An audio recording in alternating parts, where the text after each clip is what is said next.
Добрый день! Национальная библиотека Республики Саха-Якутия продолжает серию видеоинтервью, посвященную истории и культуре народов Якутии. Мы с нашими героями будем обсуждать важные вопросы и темы, касающиеся истории, этнографии, археологии и культуры народов Якутии. Мы сейчас находимся на территории надвратной башни Якутского острога, которая давно стала центром притяжения всех жителей города, также гостей столицы. Героем сегодняшнего выпуска станет председатель Якутского республиканского отделения Всероссийского общества охраны памятников Васильев Руслан Васильевич.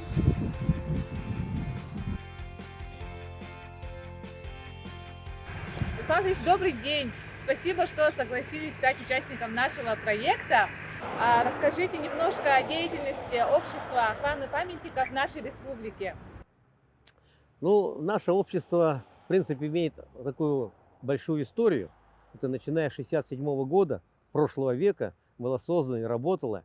И одним из основателей нашей организации был наш духовный лидер, это Дмитрий Конович Сорунамаллон. Мы очень этим гордимся. Но наше уже общество, уже как бы современное, оно, к сожалению, во времена перестройки работа общества была приостановлена. И вот мы уже начинаем работать с 2015 года.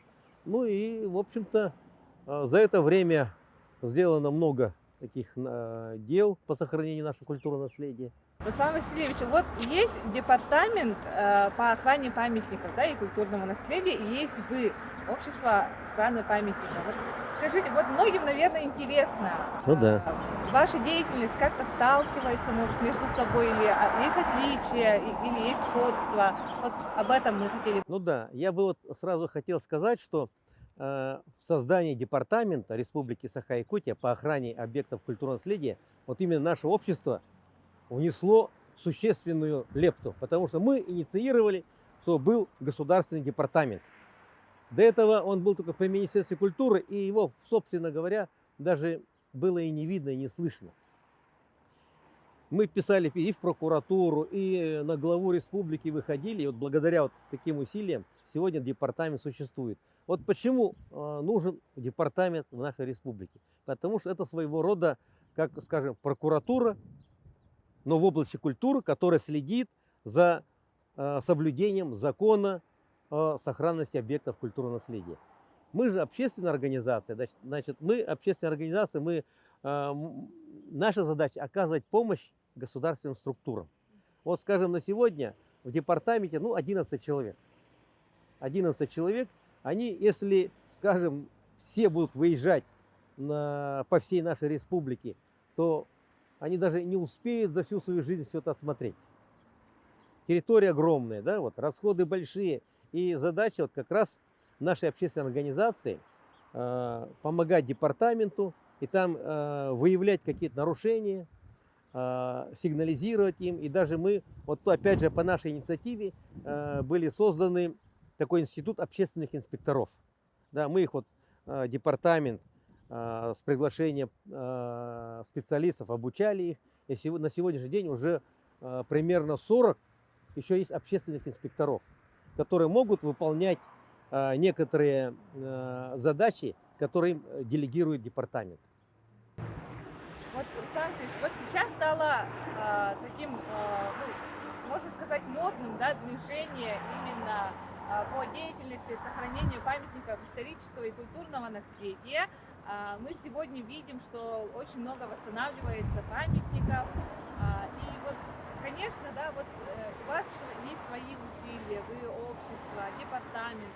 А также, наверное, я думаю, что есть необходимость в людях, которые в этом тоже действительно заинтересованы, в особенности волонтеров.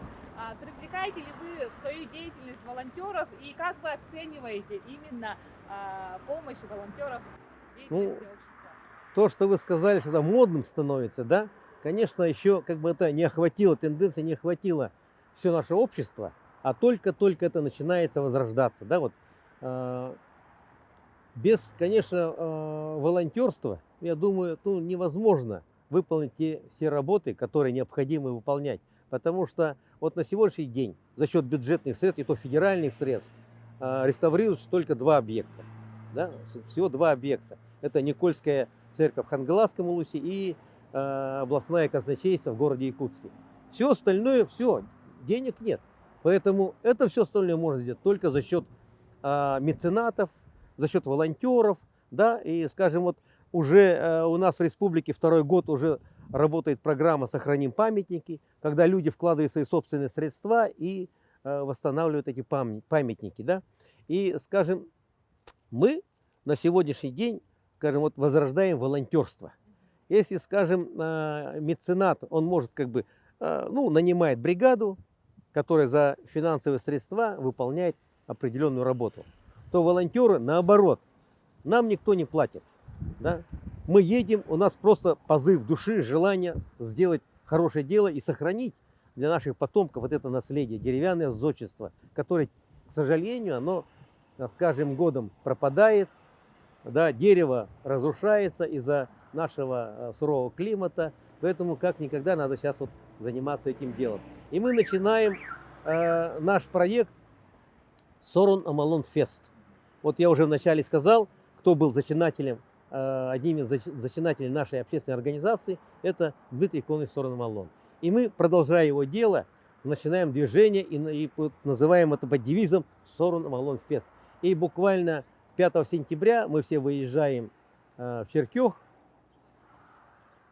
созданный силами как раз Дмитрия Ikonovича, и там будем восстанавливать юрту Балаган-Трощанского. Там, конечно, вот те меценаты, которые они есть, у этого объекта есть тоже попечители, они обеспечат нас материалами необходимыми, а вот рабочая сила, это будет как раз волонтерская сила. Мы в течение там недели будем жить на месте, работать каждый день. У нас там будут экскурсии, будут лекции, да, чтобы наши волонтеры, они погружались в эту историю. И возможно, что какие-то объекты, находящиеся на территории Черкесского музея, будут оживать, скажем, да, вот есть там кузня, такая старинная кузня, и вот она какой-то вечер заработает. Или там, значит, жерновами мы сами намолим муку и из нее будем испекать хлеб. Вот как бы вот было, чтобы так интересно. Руслан Васильевич, вот помимо климатических условий, да, суровых, также какие факторы влияют на утрату памятников истории и культуры? Ну, конечно, вот наша природа, климат, они воздействуют и разрушают все. Но это как бы один фактор, естественный, да, фактор. А если еще есть фактор человеческий. Вот мы живем вот в нашей окружающей среде. Скажем, далеко ходить не надо, да, вот стоит перед нами вот башня, да, надвратная башня Якутского острога. К сожалению, в 2002 году оригинал он сгорел. Вот опять же из-за человеческого фактора. Его взяли, мальчишки подожгли. Знаете, вот человек может и воссоздавать, и может и разрушать. И в 2002 году эту башню воссоздали. По бирным чертежам сегодня она стоит и, в общем-то, радует глаз и горожан, и кто приезжает. И она, все туристические маршруты начинаются вот с этой башни. И она, к сожалению, до 2015 года простояла абсолютно бесхозной. И вот наша общественная организация, вот с 2015 года мы взяли ее под свое крыло, опекаем ее. Здесь у нас уже хорошая выставка, сюда приходят туристы. И вот как вот я говорю к тому, что человек может и разрушить, и в то же время сохранять. Да? Вот это самое главное, человеческий фактор, я считаю. Я хочу узнать ваше мнение, какую роль играют библиотеки в сохранении исторического наследия?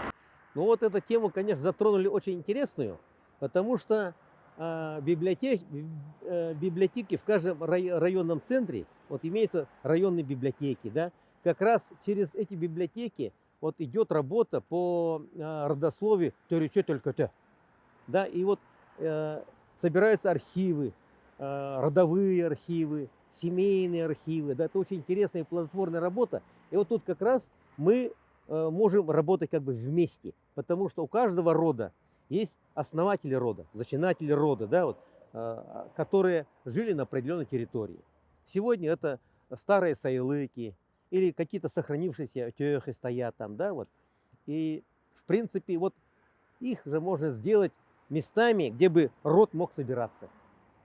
Собирается род на этой территории, да, это же, и они сохраняют эти объекты. А может быть, даже восстановят старый балаган, вот на их родовом Аласе, где жил их предок, да, они возьмут и восстановят балаган якутский. Это же здорово. И будут его сохранять, оберегать.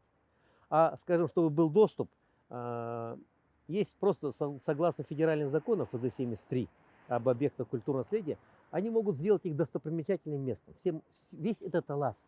И тогда уже он будет еще и защищен законом.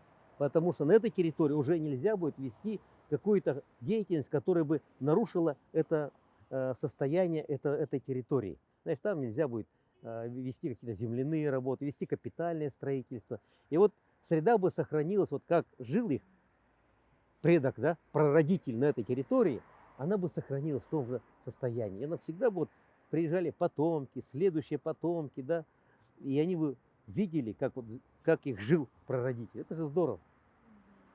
Руслан Васильевич, спасибо вам за очень откровенный, за интересный разговор. Мы хотим пожелать вам успехов и в вашем нелегком, но бескорыстном и доблестном деле в деятельности сохранения памятников культурного наследия, и чтобы национальные достояния республики были в хорошем сохранности вплоть для предыдущего поколения. И скажите, пожалуйста, вот нашим читателям или вообще якутянам какое-нибудь пожелание или призыв в области сохранения исторического наследия? Я бы в свою очередь хотел вот, пригласить вас, да, вот, погрузиться в историю и сделать такое благое дело, отремонтировать своими руками, да, вот, якутский балаган. В то же время не только погрузиться в историю, отремонтировать, но и познать основы, как же строится якутское жилище. И, может быть, потом многие будут строить на своих дачных участках вот такие якутские балаганы.